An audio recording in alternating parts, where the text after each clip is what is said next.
much for that introduction. I appreciate it. My story today, um, fam, is coming out of Oklahoma. We saw this coming. Politico today says, quotes, people just can't pay their bills. Oklahoma's wild marijuana market is about to shrivel. We knew this was coming. So it started about a year ago when they passed new legislation. But the world's wildest weed market, which at its peak had nearly 14,000 licensed medical marijuana businesses, has been steadily shrinking since Oklahoma voters overwhelmingly rejected a recreational legalization referendum in March. Heightened enforcement by state regulators and law enforcement is pushing some businesses to shut down. Others are simply realizing that Oklahoma is producing so much weed, a staggering 64 times the volume needed to serve the state's medical patients, according to a recent study, that it's impossible to make any money. At the same time, the potential customer base is shrinking.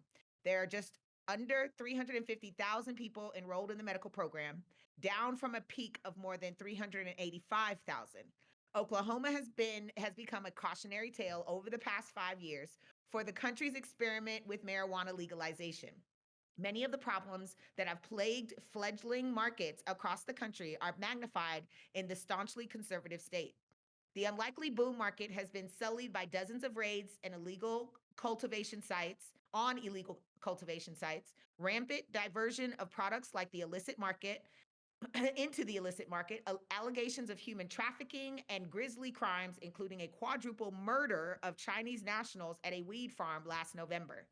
Republican State Representative Scott Fetgetter, we met with him in Oklahoma 2 years ago, who has worked extensively on cannabis policy, said the blowback is so severe among his fellow lawmakers and constituents that he doesn't see any point in introducing legislation seeking to boost the medical market and help struggling business owners. The next big shakeup of the weed industry is poised to land on October 31st. That's when all businesses, there were 10,278 as of October 2nd, must renew their licenses with the Oklahoma Bureau of Narcotics and Dangerous Drugs. For the first time since the medical market launched 5 years ago, OBN is requiring that businesses provide proof that they have a valid certificate of occupancy for their facilities. OBN officials say they were spurred to toughen enforcement due to at least 10 fires at marijuana manufacturing facilities since 2021. In one incident, 10,000 acres of land was set ablaze, prompting the mobilization of the National Guard to combat the fire. On two different occasions, OBN agents were present when fires ignited at marijuana grow facilities. Even though the requirement to have a certificate of occupancy isn't new, there's widespread agreement that many weed businesses aren't compliant and won't be able to renew their licenses. Many people in the marijuana industry didn't do their due diligence, and they should have known better, Fetgetter said. If you start a business, you should know all the guidelines. There's not a lot of people who are trying to be the Louis Vuitton of the weed industry, Henderson said, another advocate. Most people want to be Walmart. Most people are going for quantity over quality. Many industry officials express optimism that the worst financial struggles are now in the past, with prices starting to inch up in recent months. The expectation is that promising trend will continue as scores of additional businesses collapse in the coming months. I just find this interesting. It was just a matter of time. My experience in Oklahoma, going there to for Canacon, that was there 2 years ago. My experience was, people were walking around grow facilities without any PPE on, without anything on their feet, touching plants. This is before they had any seed to sale software. They were not using Metric. I don't understand how you can have a regulated industry and you can't track where everything goes. It didn't make any sense to me. So I knew that when they denied adult use legalization this year, and that they were going to minimize the amount of licenses by making sure people were in compliance. And they did that when they introduced Metric last summer. There were a lot of people that couldn't keep up and be in compliance. And now there's going to be another wave to make sure that it makes sense. You can't have 30 dispensaries on one street and expect to serve patients in that community. You're not serving an adult use market. So we're just going to watch and see how it now implodes on itself. Sorry, shout out to all your Oklahoma small operators there. I know it's been a struggle. You've been struggling for a couple of years. But it's there on a path to get rid of you. So if you're not in compliance, you don't have the money to stay in business because nobody's buying any product.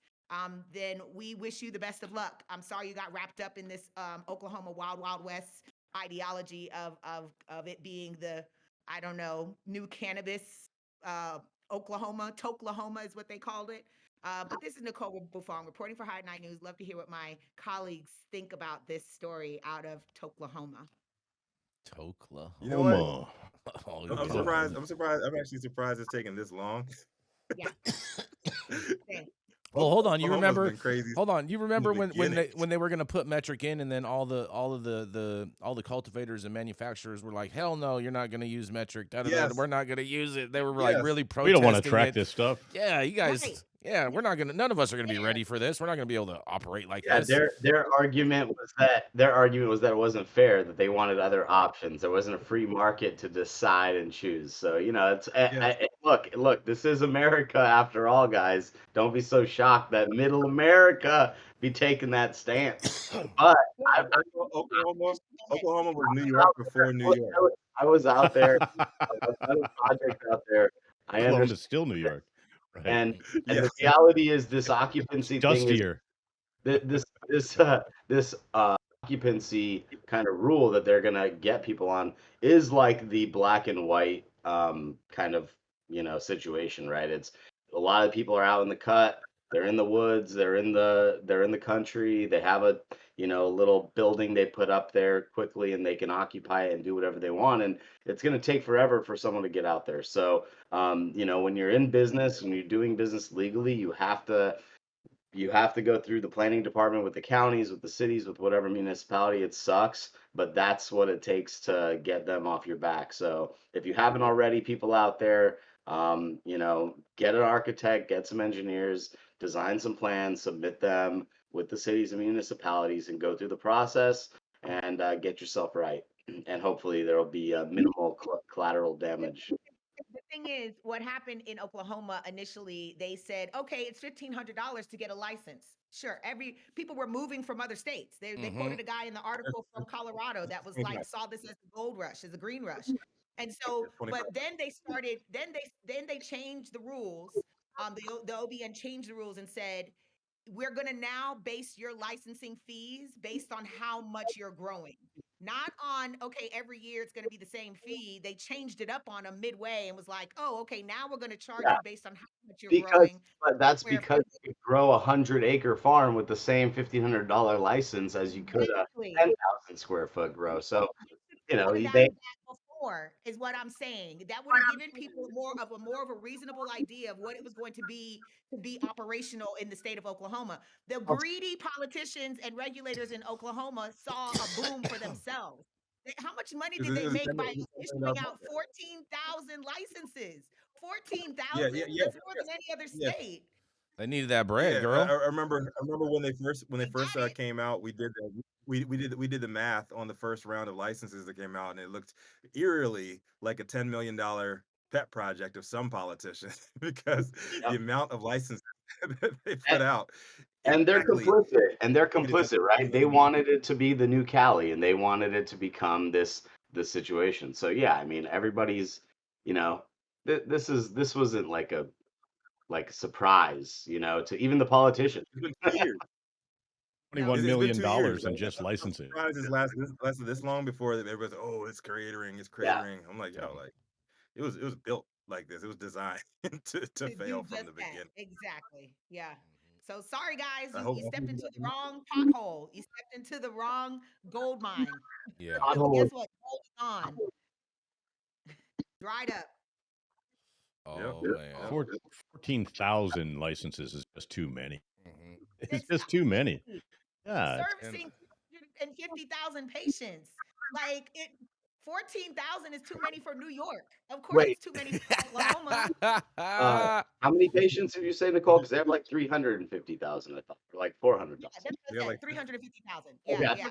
350. You're telling me that the entire population of Oklahoma is a patient? They're all medical patients. I mean, absolutely. Oh, I mean, Absolutely, they're all patients. They're Oh, definitely Yeah, man. they're all medical patients because You have millions. it's not it's no Just by going and getting an Oklahoma driver's license automatically entitles you to being a patient in the state of Oklahoma, apparently. That's Are you actually an not organ donor? No. Yeah. Yeah. And